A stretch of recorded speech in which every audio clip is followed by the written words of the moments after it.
Valve è una delle case produttrici di videogiochi più importanti al mondo. In oltre 2 decenni di storia, infatti, questa azienda ha dato vita ad alcuni dei più grandi videogiochi di sempre, come Half-Life, Portal e Left 4 Dead, ma ha anche reso grandi serie di successo alcune delle mods pilastro del genere dei first-person shooter, come Counter-Strike e Team Fortress.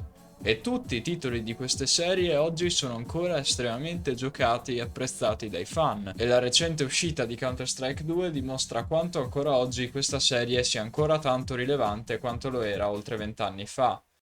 Tuttavia, ci sono alcuni giochi di Valve che non ricevono la stessa attenzione. Nello specifico, oggi parleremo di Deathmatch Classic, il Quake di Valve. Ma prima di cominciare ci tengo a ringraziarvi per il traguardo dei 200 iscritti, grazie veramente di cuore a tutti voi che state sostenendo, avete sostenuto il canale con il vostro supporto. Sono veramente felice e soddisfatto della community che abbiamo creato qui sul canale e spero che anche voi l'apprezziate quanto me. Quindi grazie a tutti voi per essere parte di questo canale, grazie per questo grande traguardo. Io sono Gaz07X e vi auguro una buona visione.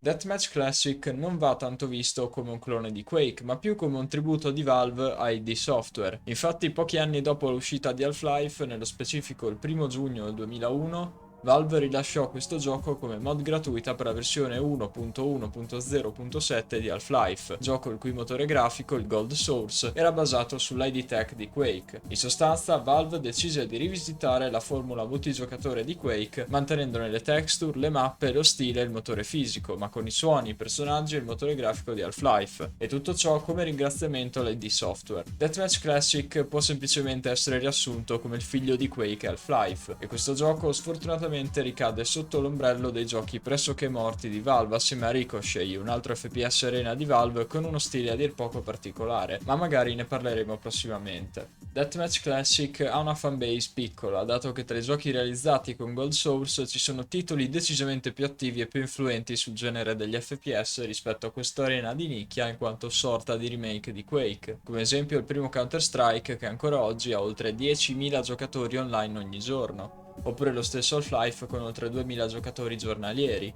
ed eccetto rari casi il numero di giocatori online simultaneamente su questo gioco non supera 10 giocatori.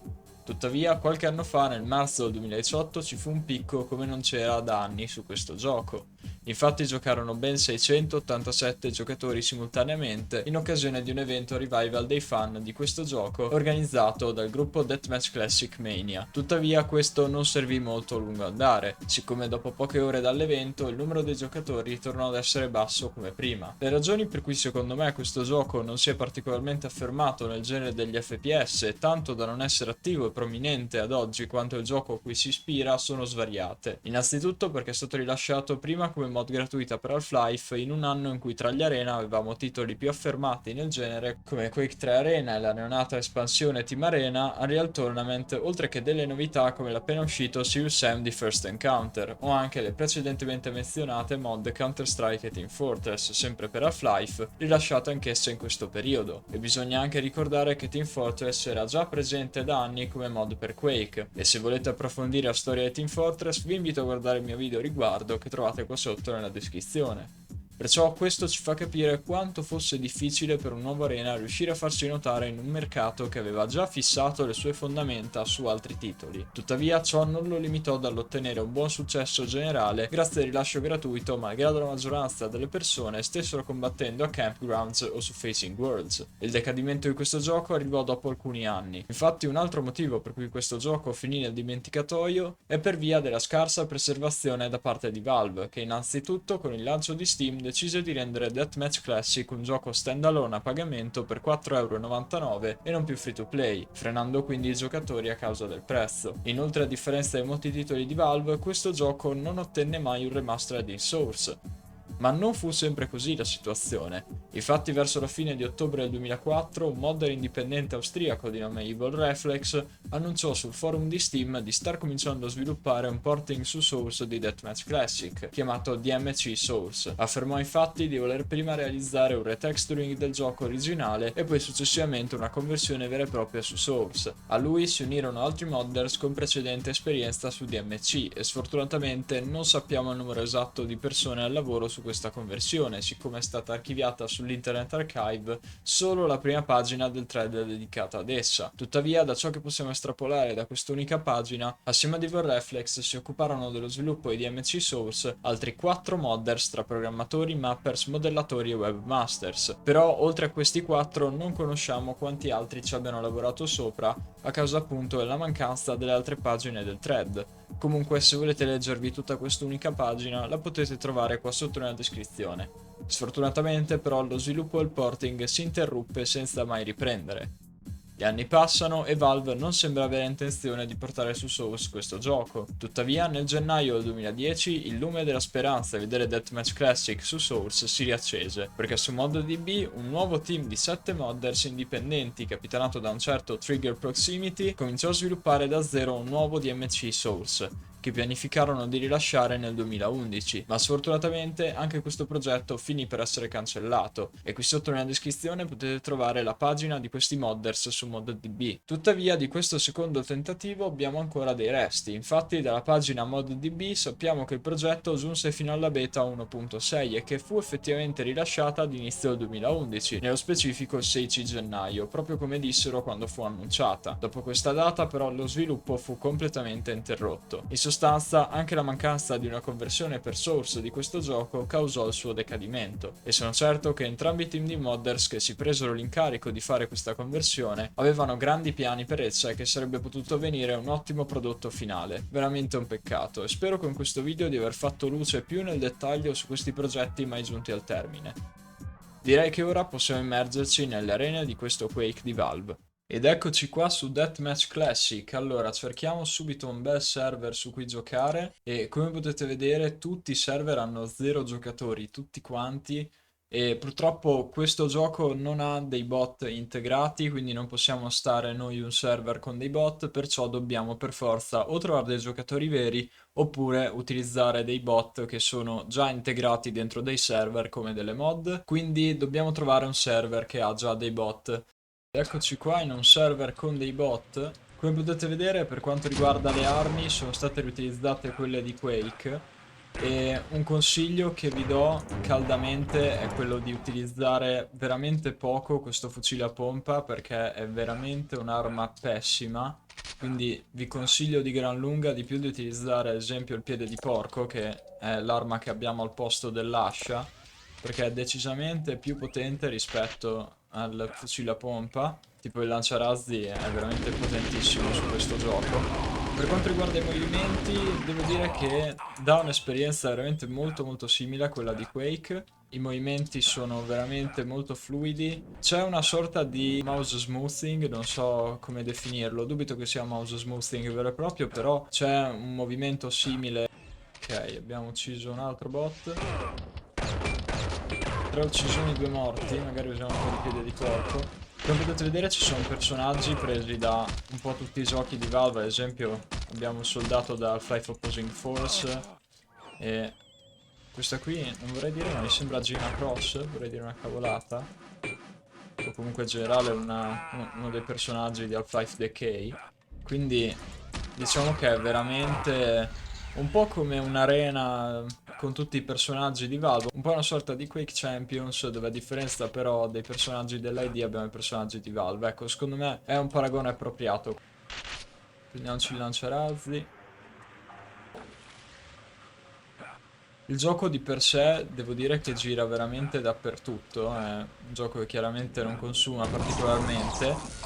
L'unica cosa è che ho avuto problemi qualche mese fa con un aggiornamento di driver video. Io ho una AMD Radeon RX 570 e con l'aggiornamento del Radeon Software, parliamo di circa settembre-ottobre, ho avuto dei problemi ad eseguire il gioco. Infatti non so per quale ragione ma non mi rilevava più OpenGL, e perciò ho dovuto utilizzare il rendering software, che è veramente pessimo per giocare qua. Per questa ragione vi consiglio magari stare un pochettino attenti. Onestamente è un gioco che è divertente, ne vale la pena di giocarlo, è una bella arena a mio avviso.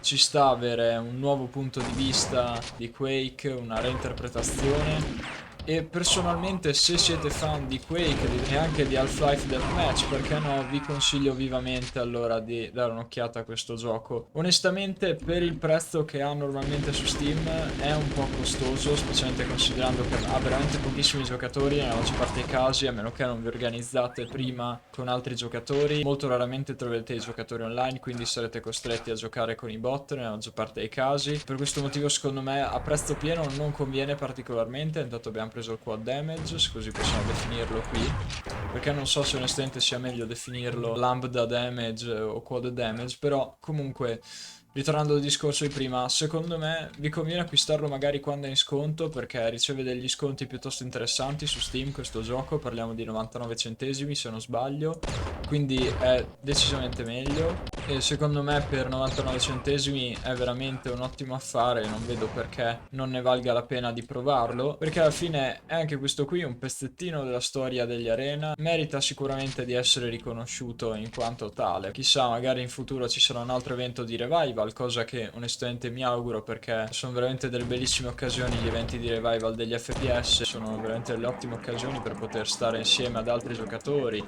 e potersi anche confrontare, cercare di mettere alla prova le proprie abilità e cose di questo genere, quindi secondo me ne vale decisamente la pena. 16 uccisioni, 9 morti, siamo in seconda posizione. Faccio questa armatura, andiamo di qua, perché onestamente vorrei riprendere il lanciarazzi, però anche la lighting gun mi dispiace.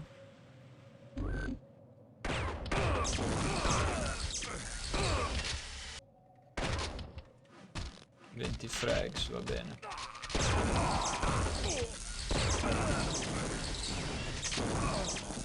Letteralmente con qualsiasi arma che non sia il fucile a pompa si riescono a distruggere i nemici molto facilmente. Ok, 24 frag, 10 morti, va bene. Ora c'è da dire che i bot non sono proprio il massimo dell'intelligenza, perché alla fine questi bot fanno parte delle mod di altri sviluppatori, quindi non sono proprio adatti a ogni mappa e non conoscono chiaramente ogni mappa tanto bene quanto la potrebbero conoscere dei bot realizzati da Valve. Dovete anche tenere a mente questo, pure perché alla fine questi bot qui sono fatti per essere anche un po' alla portata di tutti quanti. Siamo arrivati in quest'altra zona della mappa e lì sopra che cosa c'è? Mi sembra di aver visto... No, niente. Come non detto, penso di aver visto un potenziamento.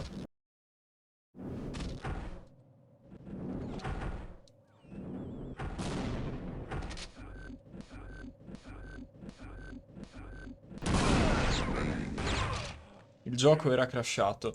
Comunque, penso che sia un problema del server, perché anche quando c'era stato l'avviso dei 10 minuti di tempo rimasti, c'era stato questo problema.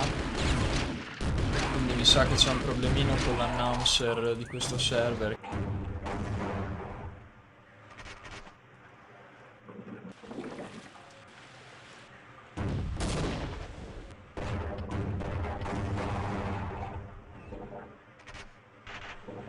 48 frag, 13 morti, non è male, devo dire. Non è assolutamente male. E comunque il match è finito. Scriviamo GG in chat così che il manager del server può vederlo nella console. Comunque, beh, questo qui era Deathmatch Classic. Fatemi sapere qua sotto nei commenti che cosa ne pensate. Fatemi sapere se conoscevate già questo gioco, se ci avevate mai giocato, se è la prima volta che lo vedete. In tal caso fatemi sapere quali sono le vostre opinioni e le vostre considerazioni. Io personalmente vi dico che è un ottimo punto di vista alternativo a Quake e a mio avviso è piuttosto interessante come Valve abbia deciso di realizzare una propria versione di Quake basandosi su Half-Life e personalmente ne vale la pena di acquistarlo. Magari appunto come vi ho detto in partita non per il suo prezzo pieno ma magari quando è in sconto perché appunto può arrivare a costare anche 99 centesimi e in tal caso conviene decisamente di più. A mio avviso è un gioco piuttosto particolare e non dovremmo lasciarlo morire così facilmente, quindi spero di aver fatto un po' più di luce su questo gioco e beh fatemi sapere qua sotto nei commenti che cosa ne pensate, fatemi sapere se c'è qualcuno di voi che ci gioca e che ci ha giocato anche di recente e beh grazie a tutti per la visione, grazie ancora per i 200 iscritti, grazie veramente di cuore a tutti voi, grazie per essere arrivati a questo punto, noi ci vediamo in un prossimo video.